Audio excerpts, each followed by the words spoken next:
morning, and welcome to the All Together podcast, your Love First connection, anytime, anywhere. Today.Church is meeting this morning at Mount Pleasant School, and this podcast is to help you stay connected if you can't be there all together.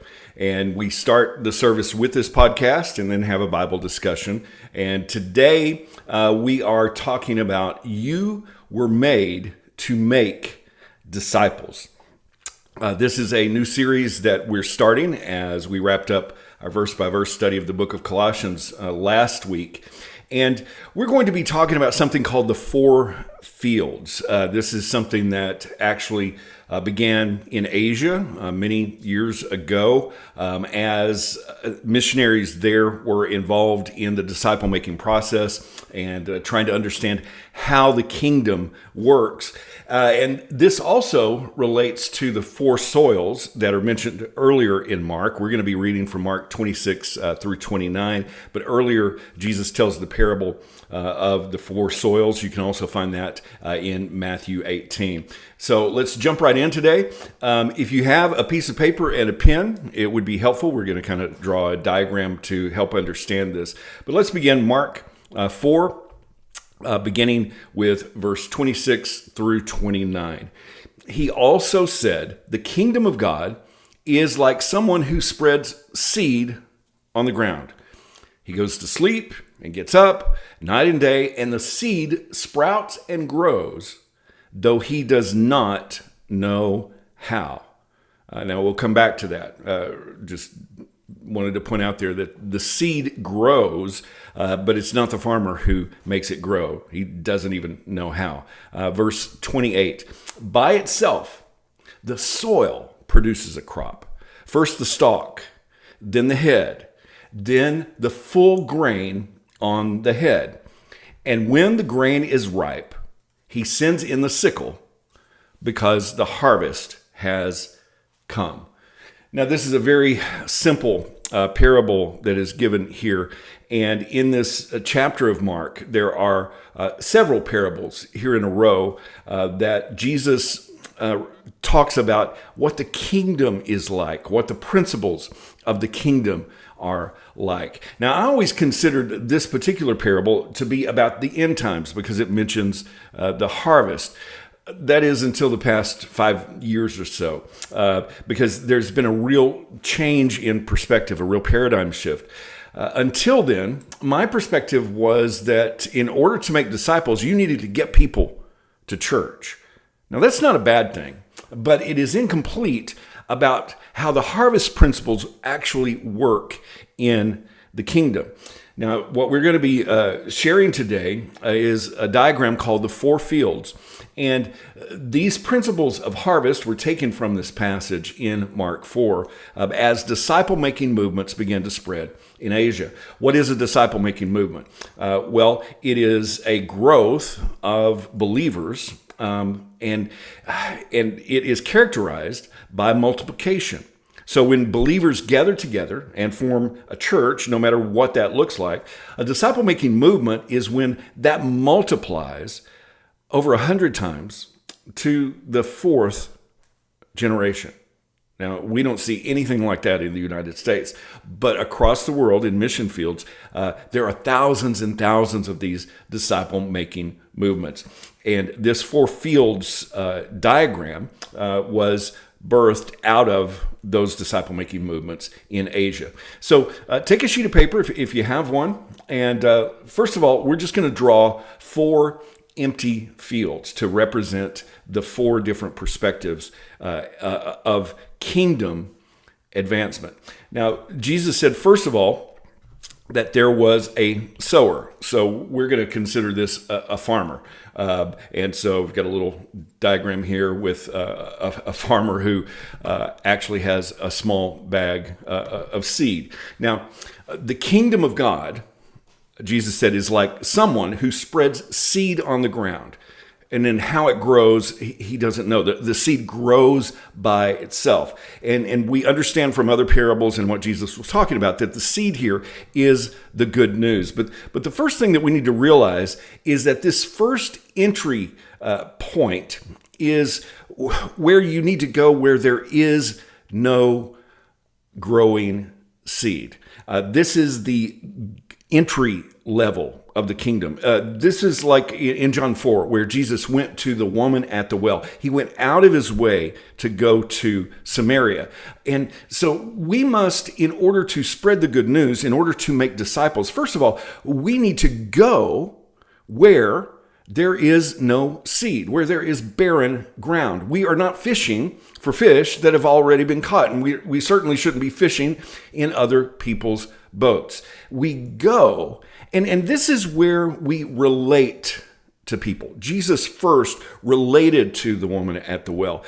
He first just was at her level. Paul said that he finds common ground with all people. Now we know from the parable of the four soils that this would be the footpath. This is where nothing grows. And Jesus said that the obstacle here is misunderstanding. Now, you can't force that understanding on someone. First, you have to just relate to them where they are. And that is the entry point. That is the first field, the field of relationship, the field of going where the good news needs to spread. And then you reveal the good news. And that's the next soil.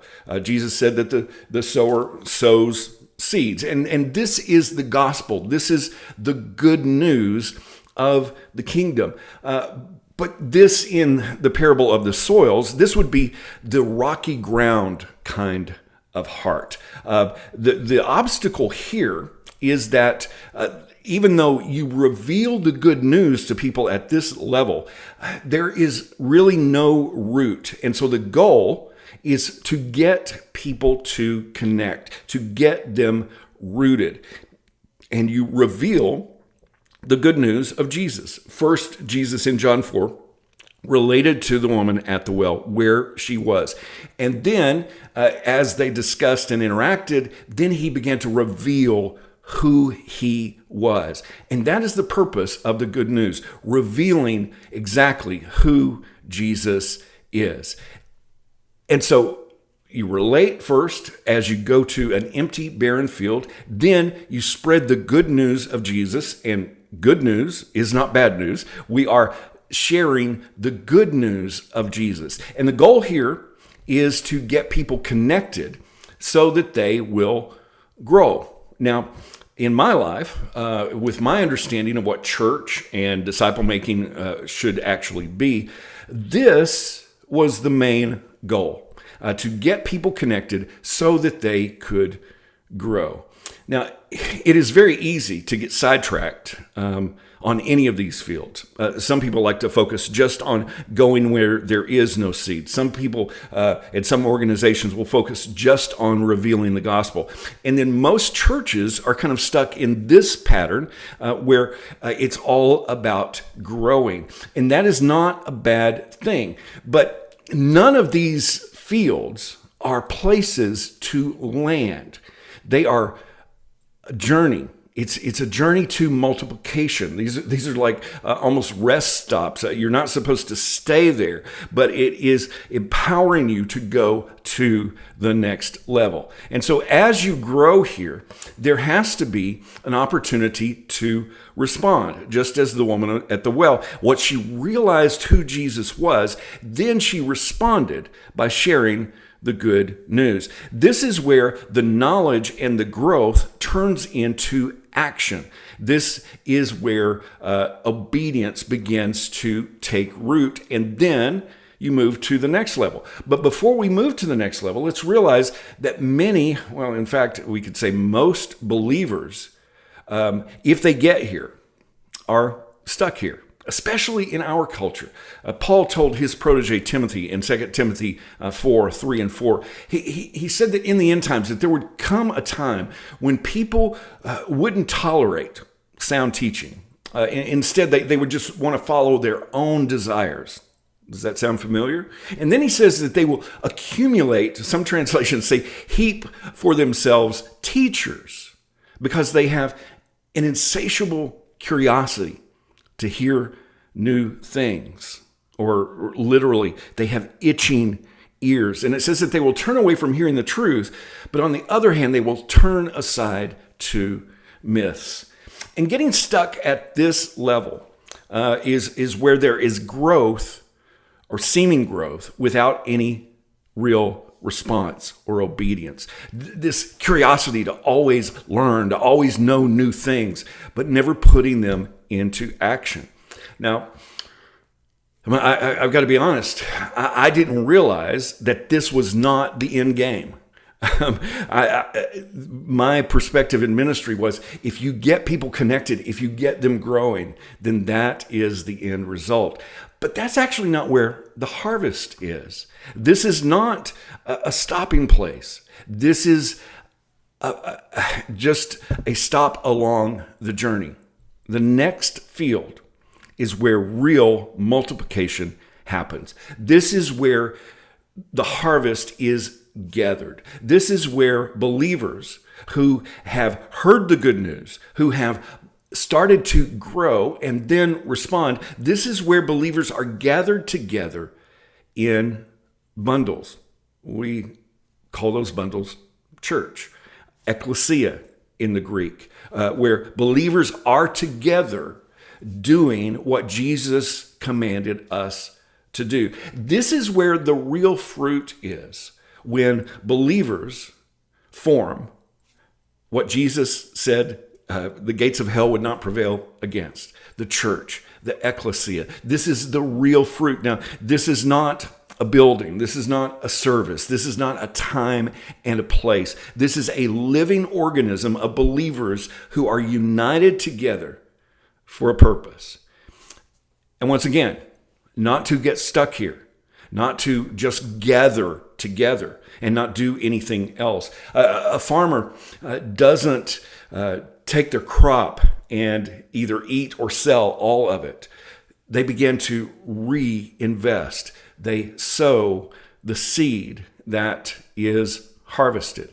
And so this is where the real harvest begins. And this is where the process begins to replicate itself. So if we think of the harvest here as a process where you're going from one field to the other, the multiplication happens at this gathering, bundling level. This is where, and this is something that was totally different to my understanding, but this is where you begin to identify leaders and those who are growing by multiplication. Now, our Western culture is that you find a leader and then you form a group. But actually, we see in the New Testament that the ecclesia, the groups would form first, and then the disciples or elders would go there and they would appoint leaders. They would appoint elders. And so from these gathered bundles, as people begin to reinvest in the harvest and begin to multiply and show the seeds of multiplication, that's where leaders are grown and where leaders are identified. And what do those leaders do?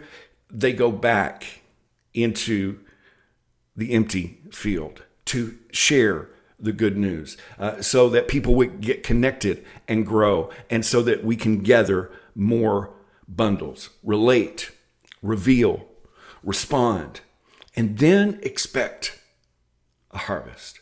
Now, this simple diagram has been used all over the world to show believers what the paradigm of the kingdom is really all about. This is not something that you would share with someone who is far from God, but just as an established understanding of what kingdom growth is really supposed to be like. And so the question as we wrap up today is, what field are you in? Where are you in this process, in this pattern of kingdom growth? Are you at the entry point? Are you just beginning to hear the good news? Have you taken root and are you beginning to grow? Are you gathering and multiplying? Or have you seen signs of leadership where you are going back into the harvest to spread the good news? Now, how in the world do you do that? How do you reach those that are far from God? How can you go from a gospel conversation, from an introduction, relating to someone, to actually sharing the good news? Well, that's what we are going to be talking about over the next few weeks as we discuss you were made to make disciples. And how do you do that? Well, I hope that you will stick around and find out. Thank you so much for being a part of this. I appreciate your support. And I want to encourage you to go back and read these verses again. Read the parable of the four soils in Mark 4 and in Matthew 13. Discuss this with someone. How can you begin to grow and move along these fields? We'll be talking about disciple making over the next few weeks. Thank you once again for being part of this All Together podcast. And remember, follow Jesus today. Love first.